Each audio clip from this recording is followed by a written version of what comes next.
always think it's like a refill that they've done.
Test, test, 1, 2, 1, 2, 3, 4.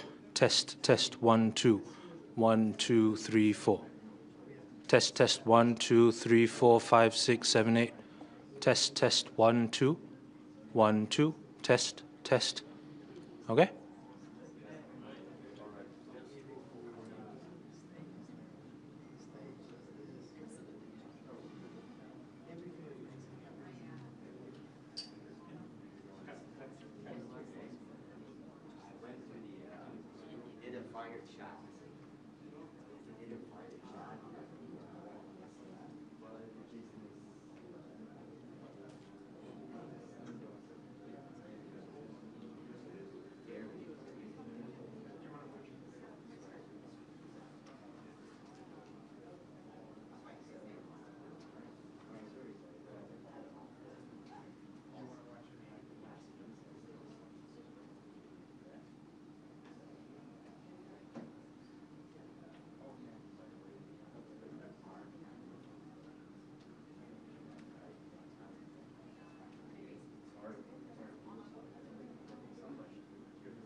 All right. Good. We're still afternoon, right? Good afternoon, good evening. Bonjour tout le monde. Let me, just before I start, I would like to just pass on my appreciation, the appreciation of the entire Canadian delegation to our Malaysian hosts, particularly Dr. Ibrahim, the Prime Minister, for an extraordinary group of meetings, extraordinary hospitality, which is going to continue for the next few hours this evening. You know, from our perspective, a highly productive few days at the ASEAN Summit here in Kuala Lumpur. I've been joined by a delegation including our Minister of International Trade, and we have focused on building new partnerships and unlocking new economic opportunities that will benefit Canadian workers and their businesses. Nous sommes réunis ici à un moment à la fois crucial et rempli d'opportunités. Le monde est devenu plus dangereux et divisé. Le système de commerce mondial est en train de changer de manière fondamentale. L'évolution technologique et la transition énergétique s'accélèrent à un rythme sans précédent. L'ancien ordre mondial est revenu. Et même si le Canada a prospéré dans ce système, nous savons que la nostalgie n'est pas une stratégie. C'est pourquoi nous traçons une nouvelle voie à suivre pour notre pays. On November 4th, our government will table the first federal budget, our first federal budget. And that'll be our plan to protect our communities, our borders, our way of life. Our plan to build a stronger economy where everyone has a chance to get ahead. And our plan to empower Canadians with new opportunities, better careers, and a lower cost of living. Central to those missions is our intention to double our non-U.S. exports over the course of the next decade. That alone will generate $300 billion in more trade, new orders for Canadian resources, Canadian industries, and Canadian expertise. I chose my summit for my first visit as Prime Minister to Asia because the Canada-ASEAN relationship is full of potential. This is a region of nearly 700 million consumers with a market worth over $5 trillion. It's already Canada's second largest trading partner with over $260 billion in two-way merchandise trade alone. Yet, even at those levels, it still only represents about 10% of our exports. To build those exports, to double our non-U.S. exports, our government is working to strike a series of new trade deals, including here in the Indo-Pacific. In the past few months, we've signed new agreements with the United Arab Emirates in artificial intelligence, with the European Union in defense and broader trade, with Germany in critical minerals, with Mexico in agri-food. We signed a free trade deal with Ecuador that reduces or eliminates tariffs on the majority of Canadian exports. And last month, in Ottawa, we concluded a historic free trade agreement with Indonesia, Canada's first bilateral free trade agreement with an ASEAN nation. This week in Kuala Lumpur, we agreed to accelerate progress on a new Canada-ASEAN free trade agreement, targeting completion of that agreement next year. Yesterday, I met with the Prime Ministers of Laos and Vietnam, as well as the President of the Philippines, to move those talks forward. Now, that deal would add about $1.5 billion to our economy, giving Canadian workers and businesses greater access to this fast-growing market. In fact, probably, arguably, the fastest-growing market in the world. And would create jobs for Canadian workers in sectors ranging from critical minerals to clean tech, agri-food, aerospace, and advanced manufacturing, all while lowering prices for Canadian consumers on goods like electronics and clothing. In addition, President Marcos of the Philippines and I agreed yesterday to launch talks on a new free trade agreement between our two nations, again with the goal of concluding that agreement next year.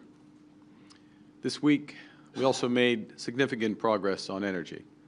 Today, Canada and Malaysia signed a letter of intent to deepen investment in liquefied natural gas, in oil, nuclear power, and renewables. I met with the CEO and the senior management of Petronas, one of the world's largest energy companies and already a major investor in LNG in Canada, LNG Canada Phase 1, LNG facility in Kitimat, British Columbia. Now, phase 2 of this project will double production, making the project as a whole the second largest LNG facility in the world, creating tens of thousands of new high-paying Canadian careers.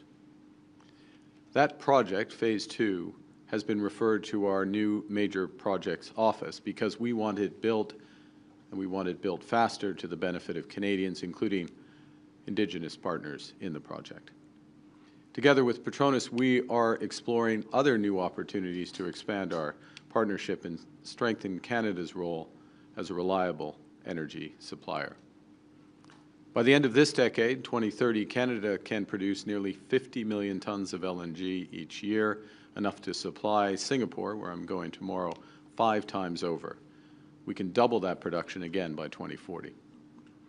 Nous collaborons également dans le domaine du captage du carbone et en mettant nos ressources au service de la transition de l'ANAS vers une économie plus résiliente et à faible émission, en plaçant l'innovation canadienne au service des infrastructures énergétiques de l'ANAS.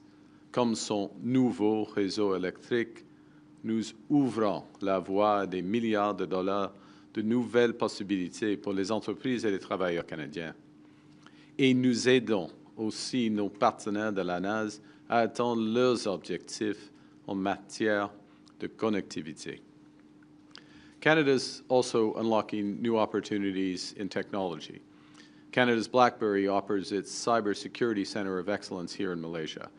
And we announced an investment to expand that center into an international hub for cyber intelligence and security innovation, something I discussed this afternoon with Prime Minister Ibrahim.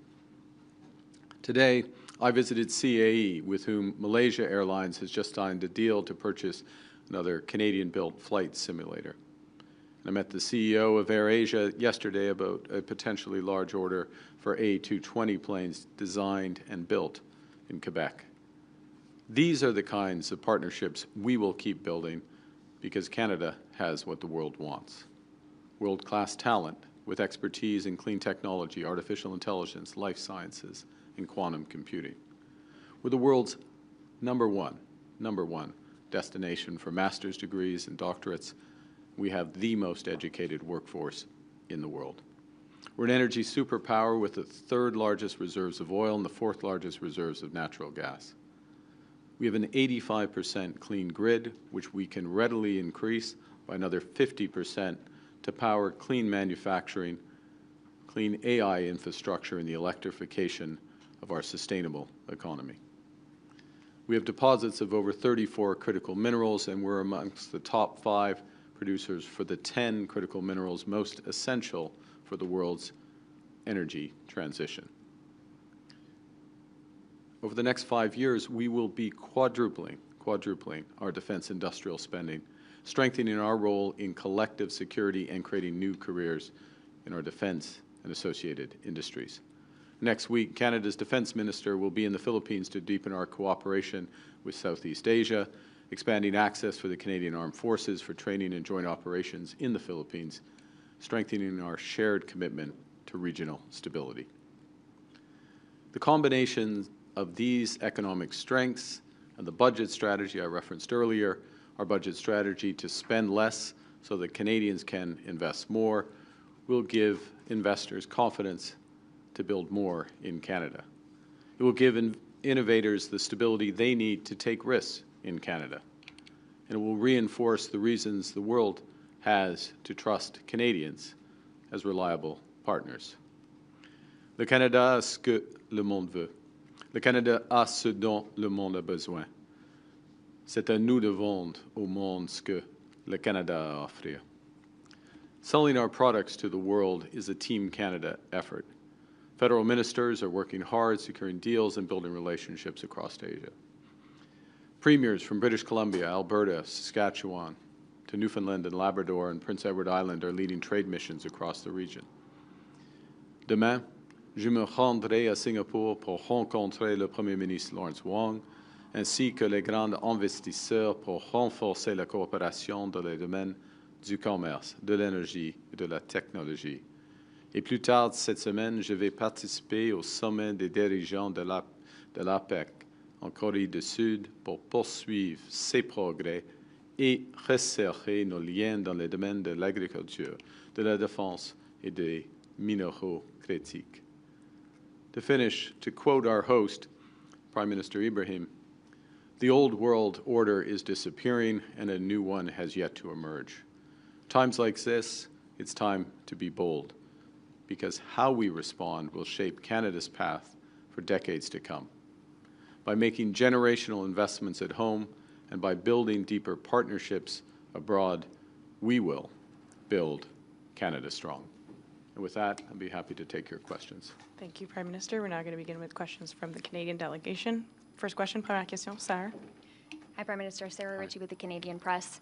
Have you had any contact with President Trump since Thursday? I have not. Given that President Trump said today on Air Force One, I don't know if you heard this, but in the last hour he said he doesn't plan to meet with you for a long time. Is it worth continuing to pursue a discussion, a meeting, a phone call with him at this point?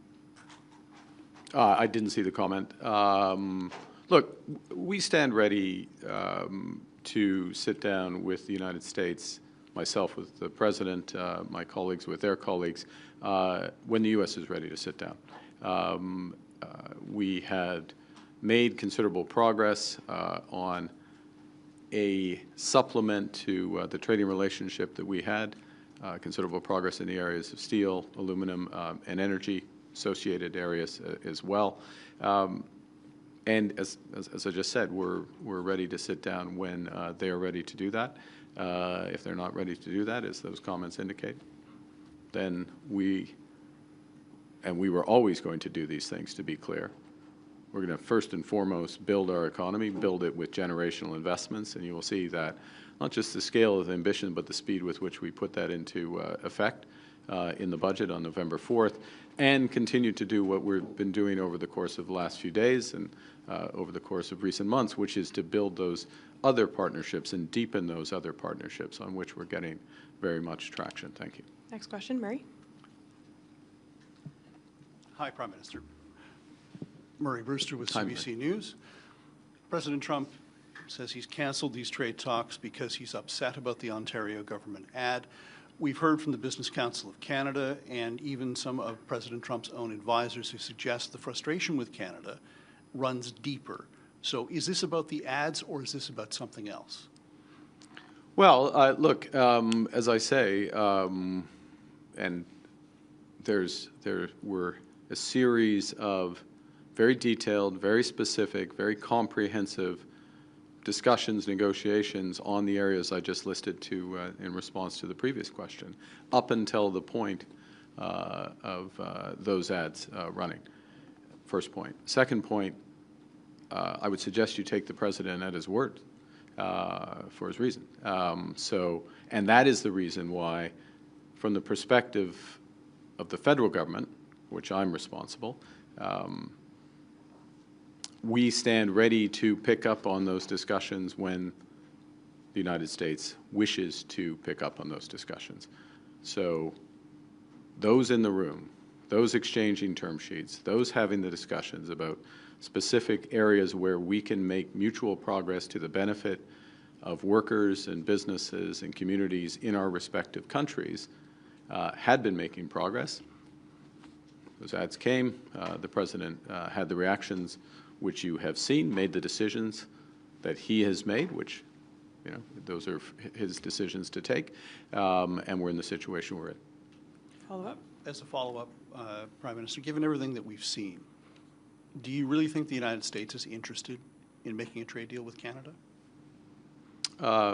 Look, we are their second largest trading partner. We provide a series of essential goods for their economy. We are one of many providers, but we provide in some areas essential goods for their economy. And we create more room for them to do other things. I'll give you an example.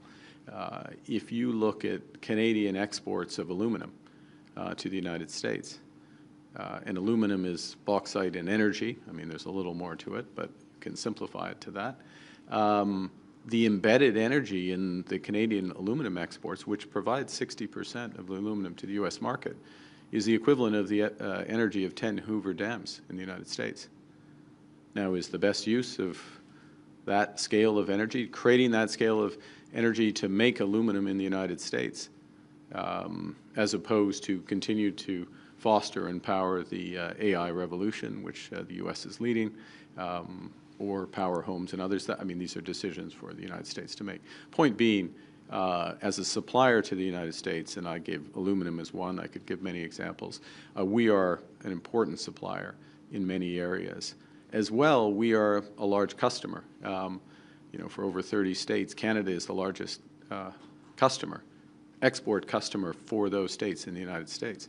So there is a very strong, deep trading relationship. And there is an alignment of interests in many areas, and that's the reason why we have elements of the arrangements that we have today with a large degree of low tariff trade and the benefits from that. So, you know, we're ready to have those discussions to further improve them, and we'll have them when it's appropriate. But we're not resting because we can build, you know, the return on building at home is far greater than the hit from trade turbulence with the United States. And the opportunities internationally are considerable. And candidly, Canada has not focused on the relationships to the same extent as we should have in any trading environment with the United States, let alone a situation where they're changing their trade policy. And that's what we're doing now. Next question. Prochaine question. Judy Trin with CTV News. Donald Trump says he doesn't want to see you at all at APEC. Has the Canadian government given any consideration to the possibility that he doesn't want to negotiate, and do you have a contingency plan for that? We have lots of, yes. The short answer is yes. To your follow-up, no, I'm not about to detail those contingency plans. But I will go to the big, obvious plan that is there in plain sight and will be further detailed in the budget on November 4th. And we have been saying this for months. I said this before I was elected. Emphasize the importance of us giving ourselves far more than any foreign government could take away, whatever the trading environment. And that's to build at home and to build strong at home.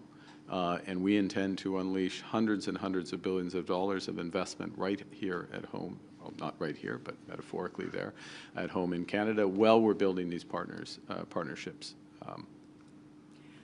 Less than a month ago, you were at the White House. You seemed very cordial, friendly with President Trump. The two of you were joking.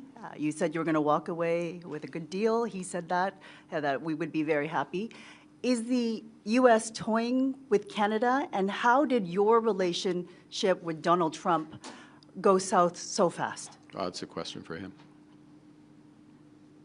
Next question. Yasmin. Yasmin Mehdi avec Radio-Canada. On Merci. avait l'impression dans les dernières semaines que les négociations avec les États-Unis avançaient plutôt bien. Oui. Qu'est-ce qui s'est passé? Est-ce que c'est la publicité ou est-ce qu'il y avait autre chose du côté américain? Tout d'abord, je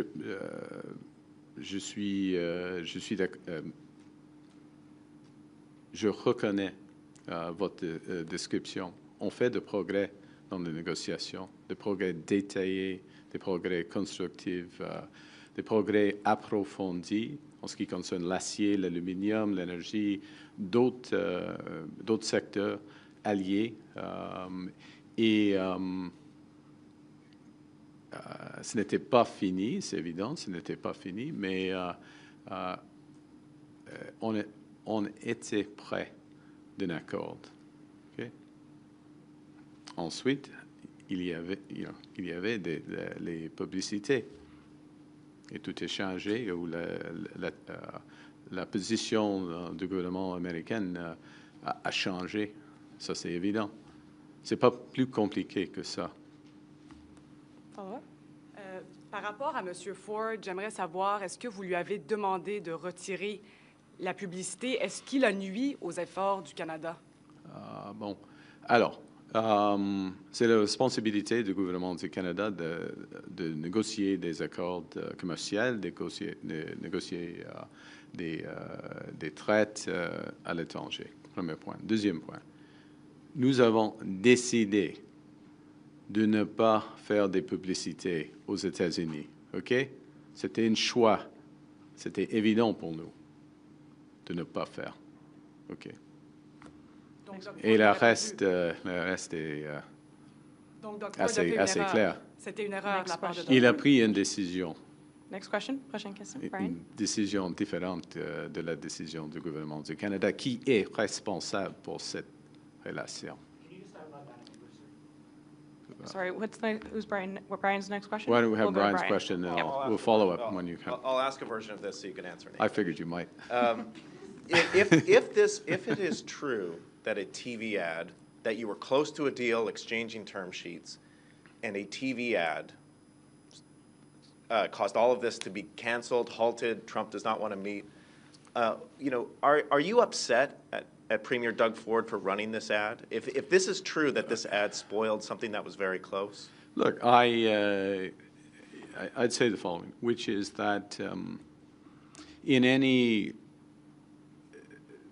complicated, high-stakes negotiation, you can get unexpected twists and turns, and you have to keep your cool during those situations. It doesn't pay to be upset. Emotions don't carry you very far. And we had made progress, to repeat, and we stand by the progress that had been made. The Government of Canada does. And we are ready, when appropriate, to pick that up. And I'll just re-emphasize that it is the responsibility of the Government of Canada to have these negotiations. And others will have opinions, and others welcome free advice, unsolicited advice is entirely appropriate. Every Canadian is a stakeholder in these negotiations. Every Canadian is a stakeholder in the fact that we're making progress in ASEAN, that we have the agreement with Indonesia, that we have just decided to accelerate trade talks with the Philippines, with ASEAN as a whole. Every Canadian has a stakeholder, is a stakeholder in the evolution of our relationship with China and the discussions that we will be having at APEC with giants there. So that's the focus, sans émotion, et on va continuer comme ça. Follow up. And just to cast things ahead to where you're going later this week in Korea, can you give us an update on, do you expect to meet the Chinese president at APEC? And what kind of conversations do you expect to have with the Chinese delegation there? I do expect to, there are plans for me and President Xi to meet. We will pick up on the discussions I had with Premier Lee in New York a few weeks ago. A broad range of issues, both in terms of the commercial relationship, as well as the evolution of the global system. So I look forward to the meeting with the President. Il y aura une réunion pour moi avec le président de la Chine, Xi Jinping, et les sujets vont inclure les enjeux commerciaux et puis l'évolution du système global. Et on a une bonne fondation, une base après la discussion que j'ai eue avec Monsieur le Premier ministre Lee à New York il y a quelques semaines. Next question, Rafi. Hi, Prime Minister Rafi Buchanan, CBC. President Trump threatened to impose this additional 10% tariff, regardless of Ontario saying it would take the ad down. Does that suggest there is nothing to be gained from backing down to the U.S. president? Well, look, with respect to the additional tariff, we haven't seen the specifics about that. And look, I don't want to make a generalization of the situation. I'll repeat and I'll reemphasize, we've made significant progress. We stand by the progress that we had made. We think there is a very good addition to the trading relationship, an additional deal, if you will, that is in the interests of certainly Canadian workers, Canadian families, but very much American workers and American families as well. It's a win-win. When the time comes to pick that up, we would suggest picking it up from there. Follow-up? This progress you have made, you've spoken a lot about sectoral tariffs. During your campaign, you were speaking a lot about reaching a comprehensive security and energy deal. Did you at one point give up on that? If so, why? Well, we talked about, maybe you weren't there, but in July, when we made the decision that we evolved our tariffs with respect to the United States, because we had reached a point by the middle of the summer where under the executive order that pertained at then and still pertains, that the substantial proportion of our trade with the United States is tariff-free. The U.S. was less interested in the security element of the partnership, which is their decision. Look, and let's actually, so less interested in that, and as well was focused in, for most countries, on these so-called 232 sectors, which are by definition sectoral. And they're the major issue for our economy: steel, aluminum, autos, forest products, and therefore naturally it comes to that, and that's where we've concentrated our efforts. Let me take a step back and just a point of context here, which is, the United States has a trade policy. It has a new approach to trade that has come in place with the new administration. We understand that. We respect that. They apply that policy to every country in the world. You see elements of it in the agreements that were announced here in Kuala Lumpur in the last 24 hours. And so that's the approach that one deals with with respect to having negotiations with the Americans. So it just follows. Our approach in terms of negotiations with Indonesia, our approach with respect to the EU, for example, is much more comprehensive. It includes security, it includes defense, it includes broader elements, and it's there's a symmetry. They're symmetric, those arrangements, and that's how we tend to do trade. But the U.S. does it differently. It's not how we tend to do trade. That is how we do trade, and the exception is the way the U.S. is doing trade. Next question, Ian. Ian Austin from the New York Times. When you made several concessions to the United States, dropping the retaliatory tariffs, the digital tax, and so on, you were challenged, and you said there's a time to push back and there's a time to talk. Well, the talks ended. Well, they just ended. Yes. Yeah. So, I mean, are we back into retaliation? Does this open the door to things like removing the EV tariff? Look, I wouldn't speculate on that. I'd say the following. I mean, you can speculate. I'm not going to speculate on that. I'd say the following. The approach that the previous government put in place in terms of retaliation and that we kept on for a period of time, the reality is that Canada was one of only 2 countries that had retaliatory tariffs on. So everybody had focus, but only 2 countries had those in place. And the value of those retaliations was diminishing. Remember that tariffs, we put retaliatory tariffs on, there is a cost at home for those tariffs. They were designed to minimize those costs, but there's still a cost at home, and those costs build up over time.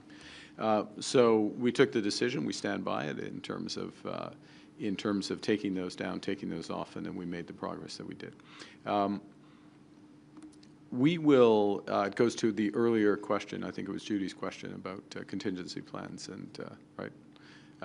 And we have a series of measures that we have put in place for the strategic sector, so-called strategic sectors for steel, for aluminum, both in terms of liquidity support, in terms of more strategic support, so that billions of dollars of strategic support so they can pivot to new markets, new products, by Canadian policies that are just now getting fully articulated and ramping up so that we can support there. And there will be more coming in the budget as part of a broader industrial and trade diversification strategy, climate competitiveness strategies, which will help for all of this. So that's the focus of the reaction. I mean, obviously, we will protect markets if we see big asymmetries in terms of access, but it's not a decision for today. Follow-up? And you know, the end of these talks, which you've described as being serious and constructive for what seems like a capricious reason, does this underscore that? Is there any value in trying to negotiate something with the Trump administration? Is its word worth anything? Look, I think that yes. I mean, the short answer is yes. There is value. There's tremendous value in those negotiations. We've seen the U.S. administration has made a series of commitments and agreements that is stood by. Some of those have been in the peace and security area. Some of them have been on the trade side. But just to be absolutely clear, we represent Canada. We are going to fight for Canadians. We are only going to agree to a deal through a negotiation that is in the best interests of Canadians. They are working in the best interests of Americans. There are places where those interests are aligned and they overlap, and we can have a deal. But we're not going to accept something that is not in the best interests of Canadians, and they understand that. Next question, Mackenzie. Okay, Mackenzie, you can ask your en anglais. Mackenzie Gray with Global News. I'd like to follow up on Sarah's earlier question. I know you said you haven't spoken to the president, but you've been known to text with him. Have you reached out to him personally at all since the president knows that I'm available to speak to the president, as I always would be, as you would expect. As President of the United States, so of course, make myself available and make myself available for other world leaders as they wish to. We will both be in APEC. Canada's a member of APEC. I mean, we're going to be there, very much so. Follow-up? So you haven't reached out to the president at all? The president and I have not spoken since he took this decision. And you want to chat with him at APEC?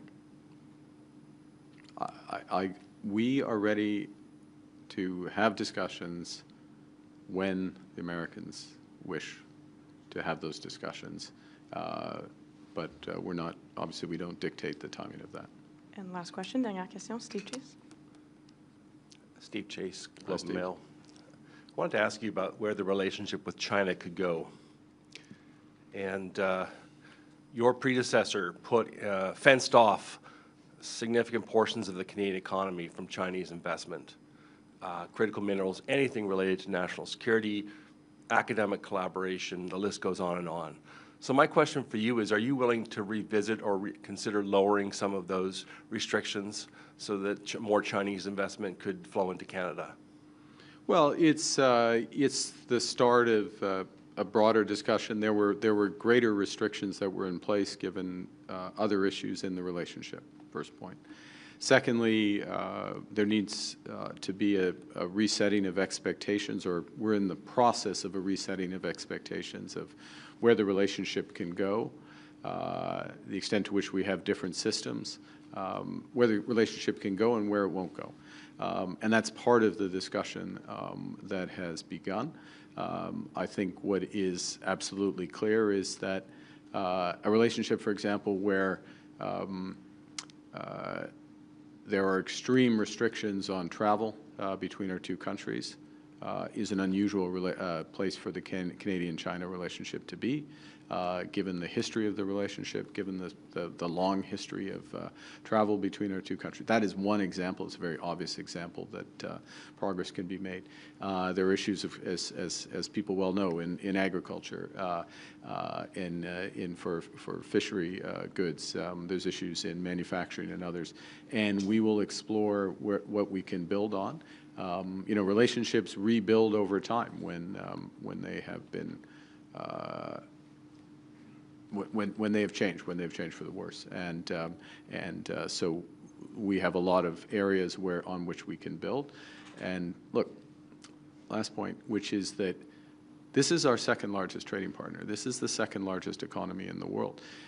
This is one of the most influential actors in terms of the global system, such as it is, and it is a country with whom we had no senior level contact for 7 years until I met Premier Lee in New York.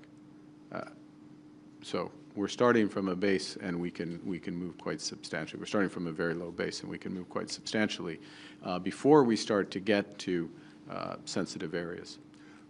Would you like to, or is a free trade agreement with China out of the question? And if you could, would you drop EV tariffs against?